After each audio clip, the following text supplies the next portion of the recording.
Dans cette vidéo, on va voir ensemble la recherche du bien, quelles vont être les premières actions que vous allez devoir effectuer pour trouver votre perle rare. Donc on y va, c'est parti.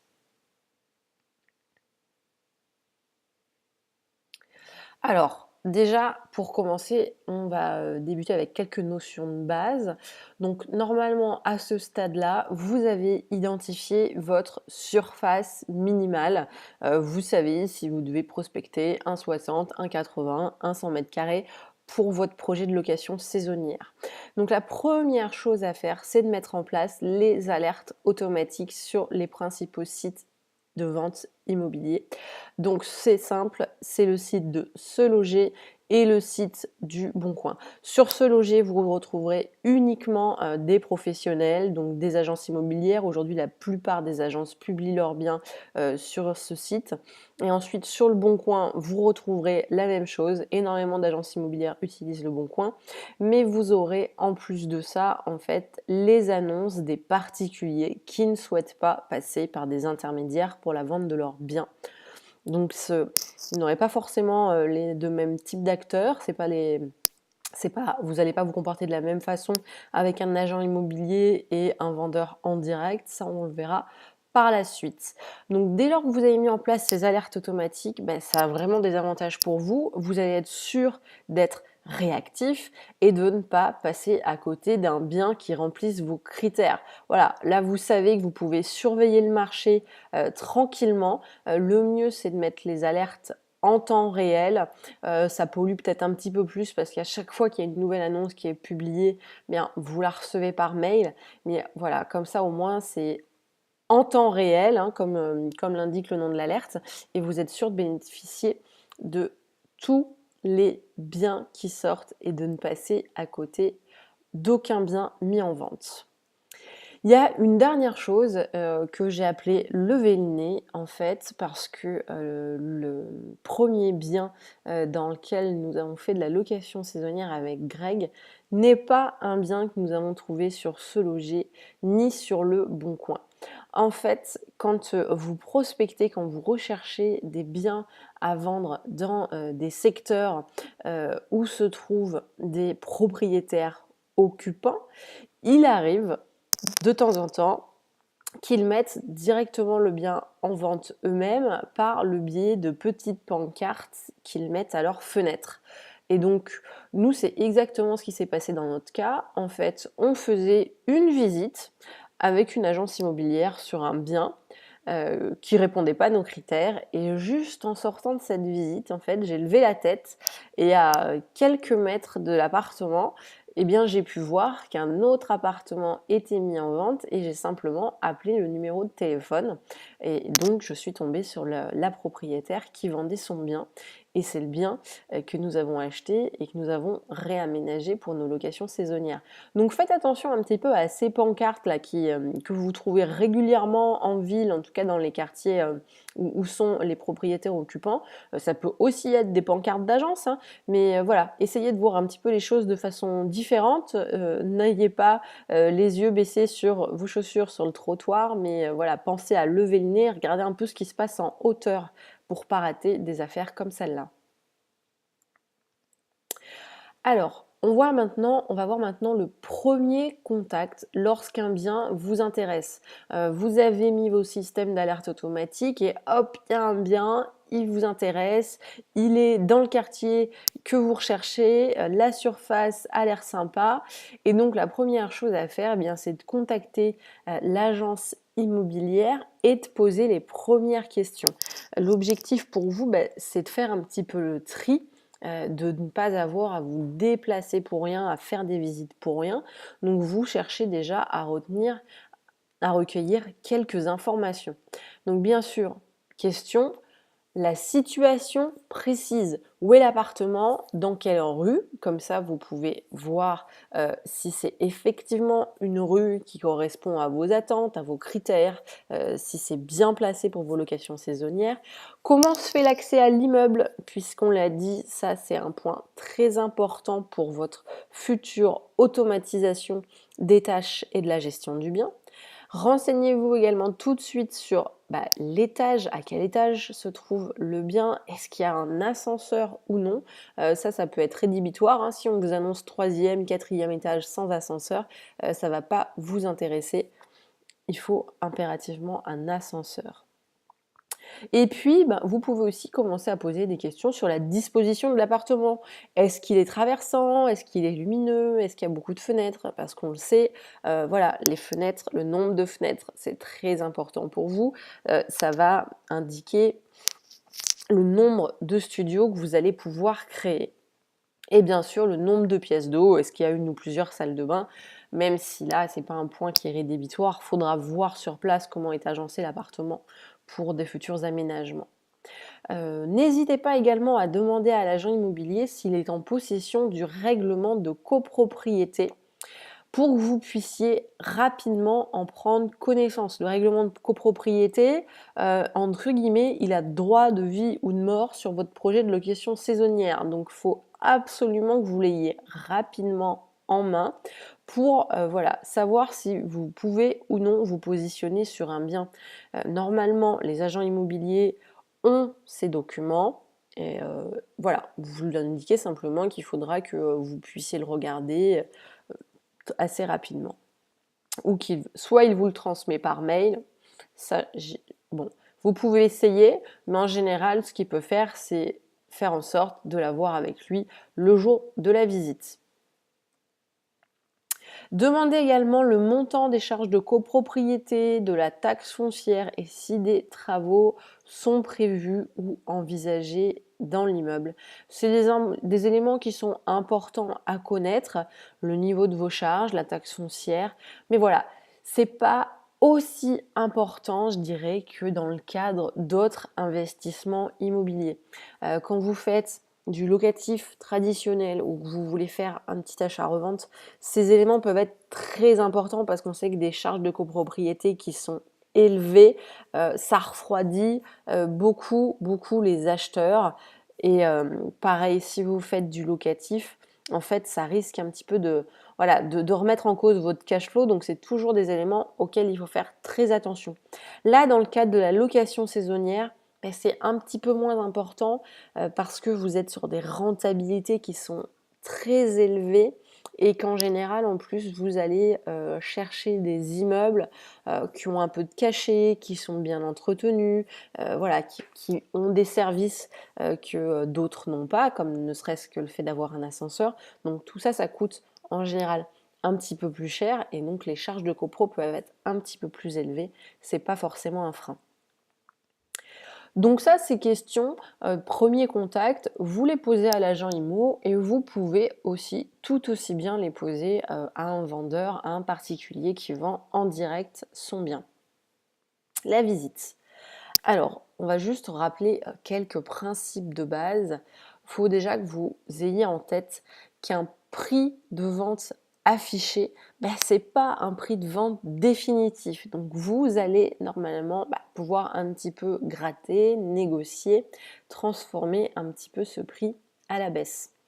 Vous pouvez indiquer, que ce soit l'agent immobilier ou un vendeur en direct, que vous êtes intéressé au quartier, vous avez regardé les prix de vente, mais les prix de vente publiés par les notaires et pas uniquement les prix affichés à la vente, et que vous trouvez que pour cet appartement-là, ce serait plutôt du temps au mètre carré. C'est un petit peu juste pour voir la réaction de votre interlocuteur. C'est pas pour tout de suite pour dire je vais négocier, je vais casser le prix, c'est trop cher. Non, c'est juste pour voir un petit peu la réaction en face pour que vous puissiez jauger ce qui vous attend par la suite.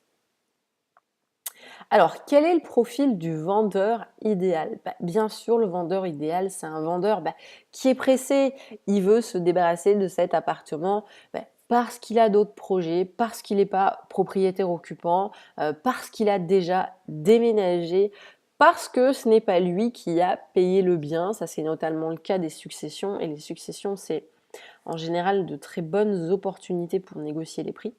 Donc, il va falloir poser de nombreuses questions pour glaner des informations. Alors, Face à un agent immobilier, quelles vont être les questions que vous allez pouvoir poser? Eh bien déjà, il faut savoir que quand vous êtes face à un agent immobilier, ce qu'il faut que vous disiez, ce qu'il faut avoir en tête, c'est que c'est vous le client, mais parce que c'est vous qui réglez les frais d'agence. Les agents IMO l'ont généralement bien compris et ils savent voilà, que si vous achetez, en fait, c'est vous qui allez payer les frais d'agence. S'il n'y a pas d'acheteur, ils ne toucheront pas de commission. Donc certes, le vendeur, c'est leur premier contact, mais c'est vous, acheteur, qui êtes leur client. Donc en général, ils vont être assez enclins à vous livrer des informations. Donc n'hésitez pas à vous renseigner, à poser des questions. Déjà, première question simple, demandez pourquoi le vendeur vend. Dans ce cas, avec la réponse que va vous donner l'agent immobilier, en fait, vous allez savoir s'il est pressé ou pas en fonction de la réponse.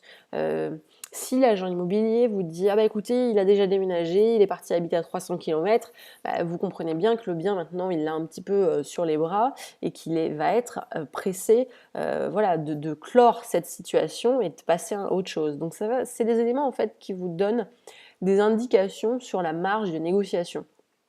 Demandez également depuis quand est-il propriétaire. Là, vous allez pouvoir vous rendre compte assez rapidement si le vendeur est en mesure de réaliser une plus-value et si il lui reste beaucoup d'argent à rembourser à la banque. Là encore, ça vous indique s'il y a ou non une marge de négociation. Quelqu'un qui revend un appartement qu'il a acheté il y a 2-3 ans, vous savez que bon, ça va être un peu plus compliqué de négocier avec cette personne que s'il l'a acheté il y a 20 ans et que voilà, il est payé depuis assez longtemps. Et puis, vous pouvez aussi tout à fait demander directement à l'agent immobilier quelle est la marge de négociation sur le bien. La plupart des agents immobiliers vont répondre à cette question parce qu'ils ont déjà discuté avec le vendeur. Après, certains ne vous diront pas, n'ont pas d'idée sur la marge de négociation ou préfèrent le cacher. Mais pour beaucoup, vous verrez, ils vous répondront de but en blanc à cette question. Et dernier point, n'hésitez pas à demander s'il y a déjà eu des offres et vous allez également connaître dans ce cas les montants. Encore une fois, vous allez avoir une indication sur la marge des négociations. Et puis, si vous savez qu'une vente a échoué, eh bien, ça signifie que le vendeur, il est d'autant plus motivé parce que il se voyait déjà ailleurs. Lui, il était parti, l'affaire, elle était bouclée. Et puis là, non, faut y retourner. Le bien est à nouveau en vente. Il y a une phase comme ça, un peu de déception. Et si vous arrivez juste après un moment comme ça, ça vous donne encore une plus grosse marge de négociation. Vous pouvez faire une proposition encore en dessous de celle qui a été acceptée précédemment. Donc n'hésitez pas à poser autant de questions que vous voulez à l'agent immobilier. Il est là pour y répondre. Il ne sera pas choqué par vos questions, il a l'habitude, c'est son travail. Et vous, donc, ce que vous devez bien avoir en tête, c'est de glaner un maximum d'informations. Dernier petit détail, si vous visitez un bien qui est vide, ayez conscience que c'est un bien qui coûte de l'argent à son propriétaire actuel. Donc c'est un bien sur lequel il peut y avoir une négociation.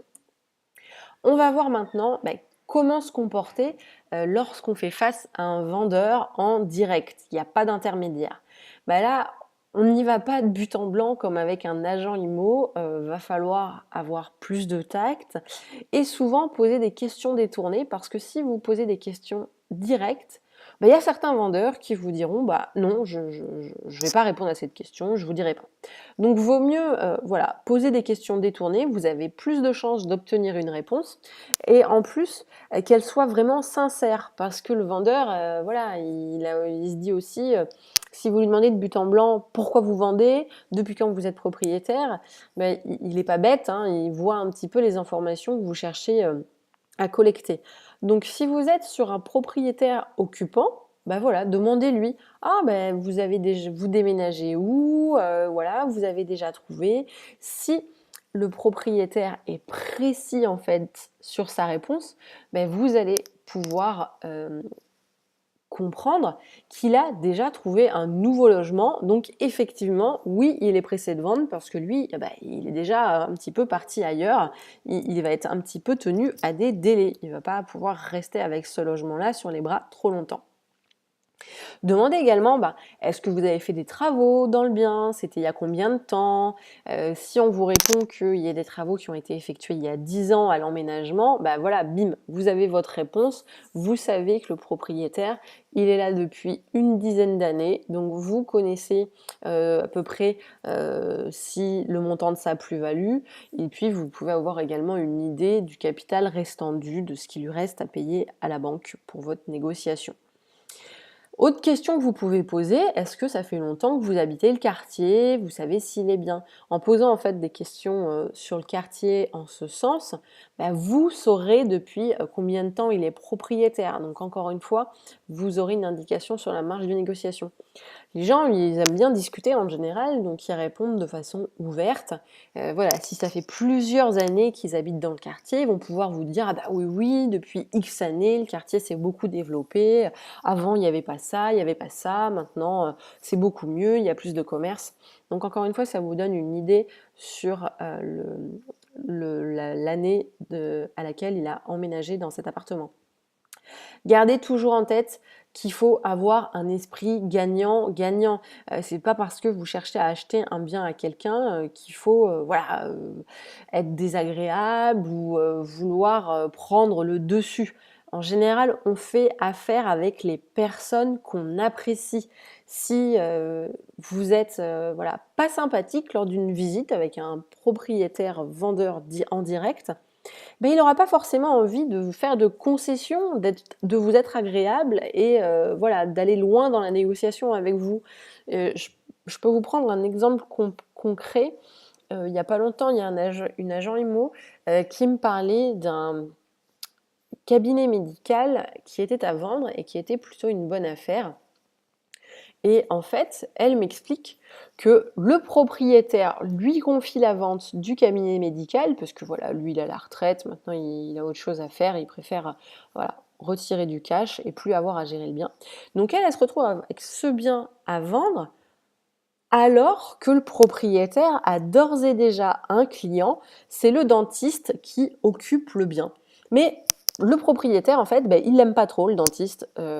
Il considère déjà que le dentiste gagne beaucoup d'argent, qu'il n'est pas très sympathique, qu'en plus il cherche à négocier son cabinet médical, ça lui plaît pas. Donc il préfère passer par un intermédiaire, payer cet intermédiaire plutôt que de vendre à la personne qui occupe déjà son bien. Donc vous voyez les affinités, l'empathie, ce sont des éléments qui sont importants pour être sûr de pouvoir vous positionner sur un bien. Donc pensez également dans le même sens à faire des compliments sur les biens que vous visitez. C'est toujours valorisant pour les propriétaires. Préciser s'il est lumineux, si telle chose a bien été faite, s'il est bien aménagé, etc. C'est important pour les vendeurs de sentir que vous appréciez le bien qu'ils mettent en vente. Bien sûr, vous pouvez également préciser que pour que ça réponde à vos attentes, vous allez devoir vous faire des aménagements qui auront un coût. C'est simplement pour amorcer l'idée qu'il va y avoir une négociation. Alors, au niveau de la communication, faut-il être transparent sur votre projet? Est-ce que vous devez indiquer à l'agent immobilier, au propriétaire qui vend en direct, que vous avez un projet de location saisonnière et que vous allez réagencer totalement le bien pour créer plusieurs appartements? Alors, avec un agent immobilier, oui, vous pouvez être transparent sur votre projet. Après, je dirais que c'est pas la peine d'entrer dans les détails. Indiquez simplement que vous recherchez un bien pour faire de la location saisonnière. Comme ça, l'agent immobilier comprend tout de suite votre intérêt pour le règlement de copropriété. Il sait que c'est un point que vous devez absolument vérifier pour être sûr de pouvoir faire votre activité de location saisonnière. Il sait aussi que c'est un bien qui doit être bien placé pour qu'il soit attractif pour vos voyageurs. Donc voilà, il comprendra mieux vos attentes. Donc vous pouvez indiquer que vous recherchez un appartement pour faire de la location saisonnière. Après, pas la peine d'entrer trop dans le détail. Et alors, face à un vendeur en direct, comment on se comporte? Comment ça se passe? Est-ce qu'il faut être transparent sur son projet? Je dirais que c'est pas nécessaire d'être transparent. Non. Pourquoi? Parce que il arrive que certains vendeurs soient attachés très fortement à leur logement. Même s'ils partent, ils n'ont pas forcément envie, voilà, que vous le transformiez du sol au plafond. À choisir entre un projet de transformation totale et un autre acheteur potentiel, une petite famille, voilà, qui pourrait créer son petit cocon, etc. Bah, le vendeur, il choisira plutôt la petite famille, en tout cas pour le même prix. Donc voilà, pas la peine d'entrer dans les détails de votre projet. Posez simplement les questions qui sont indispensables pour vous, et puis faites en fonction. Si voilà, le vendeur est très très ouvert et éventuellement vous pouvez commencer à discuter de votre projet, mais dans un premier temps, ne le faites pas, c'est pas nécessaire. Pour terminer sur la recherche du bien, eh bien on va parler de patience. Vous avez un projet qui est atypique. Vous avez une longue liste de critères à respecter. Vous cherchez des biens qui sont très bien placés, dont l'immeuble est en bon état, qui est bien conservé, avec un ascenseur, avec un accès à code. Enfin, ça fait une longue liste de critères. Et du coup, ben, vous pouvez trouver rapidement, ça se trouve avec 5, 6, 7 visites, vous trouverez le bien qui est idéal pour vous, c'est possible. Dans notre cas, ça s'est fait assez rapidement. Maintenant, il est aussi tout à fait possible que vous alliez devoir patienter et attendre peut-être plusieurs mois avant de trouver la perle rare. Ça, c'est normal. Après, je dirais que l'avantage que vous avez quand vous débutez votre projet, que vous en êtes à vos premières recherches, c'est que là, tout à coup, vous allez pouvoir passer en revue tout ce qui se trouve sur le marché. Donc, à vos débuts, vous allez être pas mal occupé, entre guillemets, vous allez pouvoir faire plusieurs visites, mais une fois que vous allez avoir égrené tout ce qu'il y a sur le marché, si vous n'avez pas trouvé, il va falloir être un petit peu patient parce que là, il va falloir attendre que de nouveaux biens arrivent à la vente, arrivent sur le marché. Mais bon, c'est normal, il faut être patient. Vous avez un projet atypique, ça peut prendre un petit peu de temps. Ne vous découragez pas, restez à l'affût du marché. C'est important. Et il y a une solution alternative, enfin en tout cas quelque chose que vous ne devez pas négliger, c'est votre relation en fait avec les agences immobilières. Si vous visitez un bien avec un agent immobilier et puis qu'il ne correspond pas à vos critères et donc que vous ne vous positionnez pas dessus, n'hésitez pas à garder contact avec cet agent IMO parce que dès qu'il rentre un nouveau bien qui correspond à vos critères, il peut vous contacter, vous le proposer de suite. Donc, rappelez-leur bien vos critères de recherche aux agents immobiliers et puis prenez régulièrement de leurs nouvelles pour vous rappeler à leurs bons souvenirs. Et donc ça, vous pouvez, voilà, n'hésitez pas à les appeler une fois tous les 15 jours ou une fois par mois, hein, ça dépend un petit peu de comment se comporte le marché près de chez vous, quoi. En tout cas à quelle vitesse entrent les biens sur le marché de la vente. Mais n'hésitez pas à rester en contact. Et il suffit pas de dire à un agent immobilier à la fin d'une visite, ah voilà, n'oubliez pas, pensez à me rappeler si vous avez des biens qui correspondent à mes critères. Non, c'est aussi à vous voilà, de les rappeler régulièrement pour leur dire que vous êtes toujours en recherche, que vos critères c'est ça, ça, ça, qu'il ne faut pas qu'ils hésitent à vous appeler, que, voilà, que vous êtes vraiment motivé pour acheter. C'est comme ça qu'ils vous rappelleront s'ils ont des biens qui entrent dans leurs agences et qui correspondent à vos critères. Donc voilà, vous avez de quoi faire, vous avez tous les ingrédients pour débuter vos recherches. Donc allez-y, c'est parti.